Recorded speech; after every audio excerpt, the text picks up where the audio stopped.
Hello நண்பா, இன்னைக்கு ஒரு குட்டி ஸ்டோரி. அதாவது நம்ம பொதுவாக ஆறுகளில் துணி குளிக்கிறது போவோம்.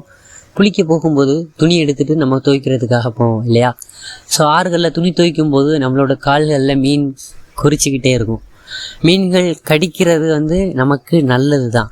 ஆனாலுமே நமக்கு கூச்சமாக இருக்குது அப்படிங்கிற ஒரு எண்ணத்தில் காலையும் தூக்குவோம், காலை எடுத்துகிட்டே இருப்போம். மீன் கடிக்குது அப்படிங்கிற ஒரு இதில் காலை எடுத்துகிட்டே இருப்போம். ஆனால் மீன் கடிக்கிறது என்னென்னா நம்மளோட காலில் உள்ள அழுக்குகளை சுத்தம் பண்ணும், நம்மளோட பாதத்தில் உள்ள புண்களை காயங்களை ஆற்ற வைக்கும். ஓகேயா?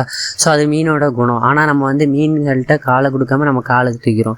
அது மட்டும் இல்லாமல் துணிகளை துவைக்கும் போது துணிகளில் உள்ள அழுக்கு தண்ணியில் இறங்குது. அது போக நம்ம சோப்பில் உள்ள கெமிக்கல்ஸும் தண்ணிக்குள்ளே இறங்கிட்டு இருக்குது.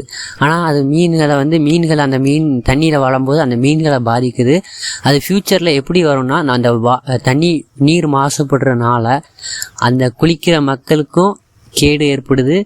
அது போக அந்த மீனை நாளை பின்ன ஒருத்தவங்க வாங்கி சேல்ஸ் பண்ணுறாங்க அப்படின்னா அந்த மீனை வாங்கி சாப்பிட்ற மக்களுக்கும் அது பாதிப்பை ஏற்படுத்துது.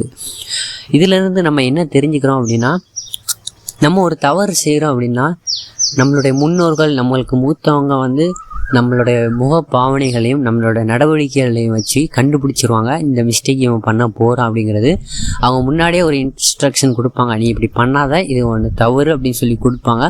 ஆனால் நம்ம அதை பொருட்படுத்தாமல் நம்ம அதை அவமதிச்சுட்டு நம்ம அந்த தவறை செஞ்சிட்டோம் அப்படின்னா, அந்த ஒரு தவறு எப்போ நம்மளுக்கு அந்த தவறோட வேல்யூ புரியும் அப்படின்னா, 4 பேர் முன்னாடி நம்ம தலை குனிஞ்சு நிற்கும் போது தான் அந்த தவறோட வேல்யூ என்ன அப்படிங்கிறது நமக்கு புரிய வரும். சரியா?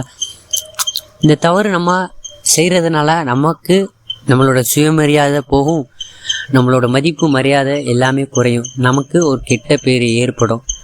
நாளை பின்ன இவன் இப்படி தான் அப்படிங்கிற ஒரு தவறான பிம்பம் ஏற்படும். நம்ம நல்லது செய்ய 1000 வாய்ப்புகள் கிடச்சிருந்தாலும், நம்ம நிறைய நல்லது செய்திருந்தாலும், அந்த ஒரு கெட்ட பேர் போதும் நம்மளை இவன் இப்படி தான் அப்படின்னு ப்ரீஜட்ஜ் பண்ணுறதுக்கு.